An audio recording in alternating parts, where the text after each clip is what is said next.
As you are aware, Prime Minister has been speaking to several world leaders on the ongoing conflict in the West Asia region. On Saturday, as you are aware, he had spoken to the President of Iran.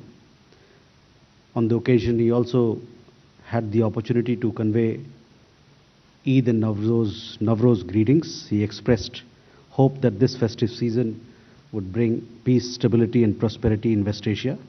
Prime Minister condemned the attacks on critical infrastructure in the region, which threaten regional stability and disrupt global supply chains. Prime Minister reiterated the importance of safeguarding freedom of navigation and ensuring that shipping lanes remain open and secure. He also appreciated Iran's continued support for the safety, security and welfare of Indian nationals in Iran. Thank you. हमारी refinery sufficient crude inventories के साथ उच्चतम capacity पर operate हो रही हैं। Retail outlets पर स्थिति सामान्य है। नेचुरल गैस के संबंध में घरेलू उपभोक्ताओं को और सीएनजी ट्रांसपोर्ट के लिए 100% सप्लाई मेंटेन्ड है। इंडस्ट्रियल और कमर्शियल कंज्यूमर्स जो ग्रिड पर कनेक्टेड हैं उनको 80% उनके एवरेज कंजम्पशन का दिया जा रहा है। भारत सरकार ने सीजीडी एंटिटीज़ को कमर्शियल कनेक्शंस को प्रायोरिटाइज करने की एडवाइस दी है। इसी संबंध में राज्य सरकारों को भी लिखा है और एडिशनल 10% एलोकेशन की बात भी कही है पीएनजी नेटवर्क के एक्सपेंशन के लिए। इन सभी प्रयासों के फलस्वरूप पिछले 3 हफ्तों में लगभग 3.5 लाख डोमेस्टिक और कमर्शियल पीएनजी कनेक्शंस दिए गए हैं या एक्टिवेट किए गए हैं। एलपीजी की सप्लाई अभी भी चिंता का विषय बनी हुई है, किंतु एलपीजी डिस्ट्रीब्यूटरशिप्स पर कोई ड्राई आउट नहीं है। एलपीजी की पैनिक बुकिंग में कमी आई है और डिलीवरी सामान्य है। कमर्शियल एलपीजी के संबंध में जैसा आपको पता है कि अभी मैंने बताया 10% एडिशनल कमर्शियल एलपीजी देने की बात है राज्य सरकारों को, अगर वो पीएनजी नेटवर्क एक्सपेंशन में सहयोग देते हैं।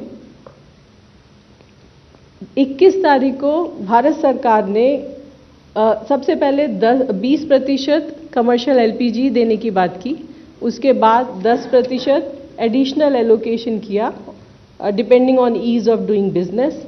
और 21 तारीख को भारत सरकार ने एक और ऑर्डर जारी किया और अब कमर्शियल एलपीजी का लगभग 50% volume will be at the disposal of state governments and the union territories.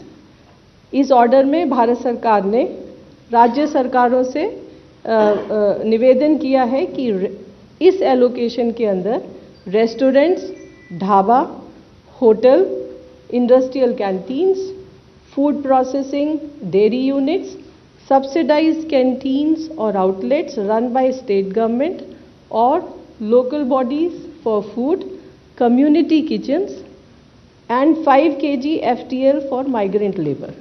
तो जो श्रमिक भाई हैं उनके लिए भी 5 किलो के FTL सिलेंडर को प्रायोरिटाइज करने की बात की गई है और राज्य सरकारों से इस संबंध में रिक्वेस्ट की गई है। अभी तक लगभग 20 स्टेट्स और यूनियन टेरिटरीज ने कमर्शियल एलपीजी का एलोकेशन किया है और लगभग 15,800 टन कमर्शियल एलपीजी अपलिफ्ट हुई है। कैरोसिन एडिशनल कोटा के संबंध में भी लगभग 15 स्टेट्स और यूनियन टेरिटरीज ने एलोकेशन ऑर्डर जारी किए हैं। ब्लैक मार्केटिंग और होर्डिंग को रोकने के लिए लगातार राज्य सरकारों से रिक्वेस्ट की जा रही है और इस संबंध में कई लेटर भी इशू हुए हैं। लगभग 32 स्टेट्स और यूनियन टेरिटरीज ने कंट्रोल रूम सेटअप किए हैं और डिस्ट्रिक्ट लेवल मॉनिटरिंग कमेटी भी सेटअप की है। पिछले कुछ दिनों में लगभग 37,000 रेड हुई हैं, 550 से ज़्यादा एफआईआर बुक हुई हैं और 150 से ज़्यादा लोग अरेस्ट भी हुए हैं।